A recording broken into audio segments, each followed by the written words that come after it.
വിഷ്ണുരാജ് എഴുതി ജിഷ്ണു ഹരീന്ദ്ര സംവിധാനം ചെയ്തു വന്ന സിനിമയാണ് പറന്നു പറന്നു പറന്നു ചെല്ലാൻ പറ്റാത്ത കാടുകൾ. പ്രധാന വേഷത്തിൽ അഭിനയിച്ചിരിക്കുന്നത് ഉണ്ണി ലാലു, അതുപോലെ സമൃദ്ധി താര എന്നൊരു കൊച്ചുണ്ട്, പിന്നെ സിദ്ധാർത്ഥ് ഭരതനുണ്ട്, നമ്മുടെ വിജയരാഘവൻ ചേട്ടനുണ്ട്. അതേക്കുറിച്ചൊക്കെ പറയാം. ഈ സിനിമ കണ്ടുപിടിച്ച കാലം മുതലേ ഉള്ള ഒരു പ്രണയകഥയാണ്. അപ്പോൾ അതിൽ കാര്യമൊന്നുമില്ല. അത് ഏത് രീതിയിൽ ഇതിൻ്റെ എൻഡിങ് ഇങ്ങനെയായിരിക്കും എന്നൊക്കെ അറിയാമല്ലോ ഒരു പ്രണയകഥ എങ്ങനെയായിരിക്കും എന്നുള്ളത്. അപ്പോൾ അത് എത്രമാത്രം കണക്ട് ചെയ്ത് എൻഗേജിങ് ആയിട്ട് എടുക്കുക എന്നുള്ളതിലാണ്, എന്തുമാത്രം പുതുമകൾ കൊണ്ടുവരാൻ ശ്രമിക്കുക എന്നതിലാണ് കാര്യമിരിക്കുന്നത്. ഈ പടം തുടക്കത്തിൽ ക്യാരക്ടർ എസ്റ്റാബ്ലിഷ്മെൻറ്റ് ഭയങ്കര സമയമെടുത്തു. അടുത്തതിലോട്ട് പോടേന്ന് നമ്മളിങ്ങനെ പറഞ്ഞു പോയി. അത് തുടക്കത്തിൽ മറ്റേ വിനീത് ശ്രീനിവാസൻ്റെ പരിപാടി പിടിക്കാനാണ് നോക്കിയത്. അത് വിനീത് ശ്രീനിവാസ പാട്ടിക്കൂടിയുള്ള ഒരു പരിപാടി ഉണ്ടല്ലോ, പാട്ടൊക്കെ വെച്ച് നോക്കിയിട്ട് പക്ഷേ ഭയങ്കര ലാഗായിരുന്നു. ഇതിൽ പെർഫോമൻസ് ഒന്നും കുഴപ്പമൊന്നുമില്ല, എല്ലാവരും നന്നായിട്ട് തന്നെ ചെയ്തിട്ടുണ്ട്. പക്ഷേ ഈ സിനിമയുടെ തുടക്കത്തിലൊക്കെ മേക്കിംഗ് കണ്ടപ്പോഴേ ഇതിൽ മധു അമ്പാട്ടാണ് ഇതിൽ ക്യാമറ കൈകാര്യം ചെയ്തിരിക്കുന്നത്. വെറ്ററനാണ്. പക്ഷേ ഇത് എന്ത് ക്യാമറയാണ് ഇത് ഷോർട്ട് ഫിലിമിൽ എടുക്കുന്ന ക്യാമറയാണ്. പല ഷോട്ടുകളും ഈ പറഞ്ഞ പോലെ ഫോക്കസ് ഔട്ടായിട്ട് ഭയങ്കര ലോ ബഡ്ജറ്റ് നമുക്ക് ഫീൽ ചെയ്യാനുണ്ട്. അതുമാത്രമല്ല ഡയറക്ഷൻ സമയത്ത് ഞാൻ സ്റ്റാർട്ട് പറയാൻ പോവുകയാണ്, നിങ്ങൾ റെഡി ആക്കിയോ എന്നും പറഞ്ഞുകൊണ്ട് അഭിനേതാക്കൾ നിൽക്കുന്ന ഒരു ഫീലുണ്ട്. അത് എഡിറ്റിങ്ങിൽ അതൊന്ന് ശ്രദ്ധിക്കായിരുന്നു. പിന്നെ ഇതാണ് ഈ സിനിമാറ്റോഗ്രഫി, ഇതാണ് ഇത്. പിന്നെ ഇതിൽ ഒന്ന് രണ്ടിടത്ത് നല്ല രസമുണ്ടായിരുന്നു. എസ്പെഷ്യലി സെക്കൻഡ് ഹാഫിൽ ഒരു ലെങ്തി ഒരു ഷോട്ട് പോകുന്നുണ്ട്, അത് നല്ല രസമായിരുന്നു.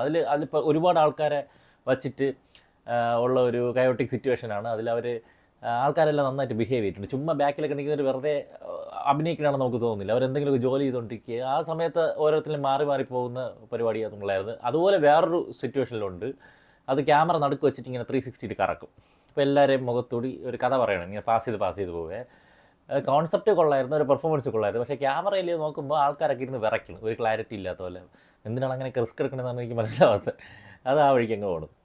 അപ്പോൾ ഇതാണ് ഇങ്ങനെ പോയി ഒരു പ്രണയം സംഭവം ഭയങ്കരമായിട്ട് ഡ്രാഗായിപ്പോയി. നമുക്ക് ആദ്യത്തെ ഹാഫ് ഒരുപാട് സമയം ഫീൽ ചെയ്തു. ഇതിൽ ഒരു പോസിറ്റീവായിട്ട് തോന്നിയെന്ന് പറഞ്ഞാൽ ഇതിൽ പൊറാട്ട് നാടകവും അതുപോലെ പാവക്കൂത്തുമൊക്കെ കാണിക്കുന്നുണ്ട്. അവിടെ അത് സെറ്റ് ചെയ്തിരിക്കുന്ന ആംബിയൻസ് അത് കാണിക്കുമ്പോൾ നമുക്കൊരു ഫീൽ കിട്ടുന്നുണ്ട്. അത് നന്നായിട്ടുണ്ടായിരുന്നു ആ സമയത്തൊക്കെ. ഇതിങ്ങനെ അങ്ങ് പോയി. പിന്നെ സിദ്ധാർത്ഥ് ഭരതൻ്റെ ക്യാരക്ടർ വരുന്നു, ഞാൻ വില്ലനാണേ, അങ്ങനത്തെ ഒരു ക്യാരക്ടറിൽ സജിൻ ചെറുകയിൽ ഓവർ ആക്ട് ചെയ്ത് വെറുപ്പിച്ച് ഒരു സൈഡിൽ കൂടി പോകുന്നുണ്ട്. സജിൻ ചെറുകയിൽ പറയാണ് സിദ്ധാർത്ഥ് ഭരതനെ കാണുമ്പോൾ ഒരു ഭീമാകാരനായിട്ടുള്ള ആചാനുഭാവമായിട്ടുള്ള ഒരുത്തം ഇടക്കിടയ്ക്ക് ഇരുന്ന് പറയും. പക്ഷേ എനിക്ക് കണ്ടപ്പോൾ തോന്നിയത് ഈ മീശയുടെ വെയിറ്റ് കൊണ്ട് ഇതേ എപ്പോൾ വീഴുമെന്നുള്ള ഒരാളായിരുന്നു. അങ്ങനെ ഒരു നമ്മളെ ഈ സ്പിരിറ്റിലൊക്കെ വരില്ല, അതുപോലത്തെ ഒരാൾ മുണ്ട് ഷർട്ടൊക്കെ ഇട്ട് നിൽക്കുന്നുണ്ടെന്നുള്ളൂ. പക്ഷേ പുള്ളിയുടെ ഒരു പെർഫോമൻസിലും ഫൈറ്റിലൊക്കെ അത് നമുക്ക് ഫീൽ ചെയ്യുന്നുണ്ട്. പക്ഷേ ഇയാൾ പറയുമ്പോൾ ആ ഫിസിക്ക് കണ്ടിട്ട് എനിക്ക് അങ്ങനെ തോന്നിയില്ല.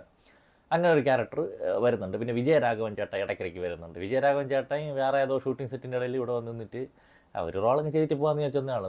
ഒരു ഒറ്റ സീന് വേണ്ടിയിട്ടാണ് പുള്ളി ഇത് വെച്ചിട്ടുള്ളത്, ഒരൊറ്റ സീനിന് വേണ്ടിയിട്ട് മാത്രം.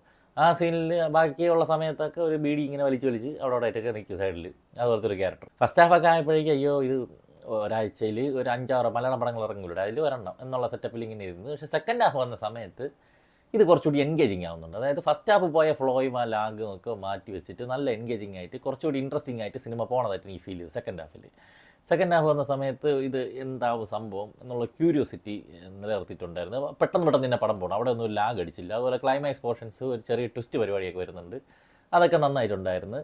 സിനിമ തീരുന്ന സമയത്ത് നമ്മുടെ എം ജി ഏട്ടൻ്റെ ഈ പാട്ട് പറന്ന് ചില അത് എം ജി ഏട്ടൻ്റെ സൗണ്ടിലാണ് വരുന്നത്. അപ്പോൾ കുറേ ദിവസത്തിന് ശേഷമാണ് പുള്ളിയുടെ ഒരു പാട്ട് തിയേറ്ററിൽ നിന്ന് കാണുന്നത്. അപ്പോൾ ആ പാട്ട് കണ്ടിറങ്ങിയതിൻ്റെ ഒരു സാറ്റിസ്ഫാക്ഷൻ ഉണ്ടായിരുന്നു. ഇങ്ങനെ മൊത്തം നോക്കുമ്പോൾ ഫസ്റ്റ് ഹാഫ് ഭയങ്കര ഇഴഞ്ഞ് അങ്ങനെ അങ്ങ് പോയിട്ട് സെക്കൻഡ് ഹാഫ് അതിനേക്കാളും ഭേദപ്പെട്ട കണ്ടിരിക്കാവുന്ന ഒരു സെക്കൻഡ് ഹാഫും ഒക്കെ ചേർന്ന ഒരു സിനിമയായിട്ടാണ് പറന്ന് ചെല്ലാൻ എനിക്ക് ഫീൽ ചെയ്തത്. ഈ പടത്തിൻ്റെ ടെക്നിക്കൽ സൈഡ് ഞാൻ പറഞ്ഞു. പിന്നെ മ്യൂസിക് 2 പേര് ചേർന്നാണ് ചെയ്തിരിക്കുന്നത് കേട്ടോ.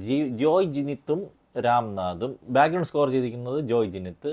അത്യാവശ്യം കുഴപ്പമില്ലാത്ത വർക്കായിരുന്നു. അതുപോലെ സിനിമയിൽ സൗണ്ട് മിക്സിങ്ങും നന്നായിട്ടുണ്ടായിരുന്നു. എസ്പെഷ്യലി ആ നൈറ്റ് ഒരു പരിപാടി നടക്കുമ്പോൾ ആംബിയൻസും കാര്യങ്ങളും മൈക്ക് അനൗൺസ്മെൻറ്റും പരിപാടികളും ഒക്കെ നമുക്ക് ഒരു ആംബിയൻസിലേക്ക് ഇറങ്ങി പോകുമ്പോഴത്തെ ഫീൽ കൊണ്ടുവരാൻ സാധിച്ചിട്ടുണ്ട്. കുറേ പേരെയൊന്നും അധികം കണ്ടിട്ടുള്ള ആൾക്കാരൊന്നുമില്ല, കുറേ പേര് പുതുമുഖങ്ങളാണ്. ശ്രീനാഥ് ബാബു ഒരു നല്ല ക്യാരക്ടർ ചെയ്തിട്ടുണ്ട്. അതുപോലെ നമ്മുടെ പണ്ട് ഇന്നസെൻറ്റിനെയൊക്കെ ദേമാവേലി കൊമ്പത്തിലേക്ക് ഇന്നസെൻറ്റിൻ്റെ സൗണ്ട് എടുക്കുന്ന ഒരു ചേട്ടൻ ഉണ്ടായിരുന്നില്ല, കലാഭവൻ ജോഷി, പുള്ളി ഒരു റോൾ ഇത് ചെയ്തിട്ടുണ്ട്. പിന്നെ രതീഷ് കുമാർ എന്നൊരു ആക്ടറുണ്ട്, നല്ല ക്യാരക്ടറായിരുന്നു, നല്ല പവറായിരുന്നു പുള്ളി. അതുപോലെ അഭിലാഷ് ഒരു പുതുമുഖം ഉണ്ടായിരുന്നു, ഈ പെണ്ണിൻ്റെ സഹോദരനായിട്ട് വന്നത്, നല്ല പെർഫോമൻസ് ആയിരുന്നു. പിന്നെ അർജുൻ രാജലക്ഷ്മി ഉണ്ണികൃഷ്ണൻ എന്നൊരു പയ്യുണ്ട്, ഒരു യൂട്യൂബറായിട്ടാണ് ഇതിൽ വന്നിരിക്കുന്നത്.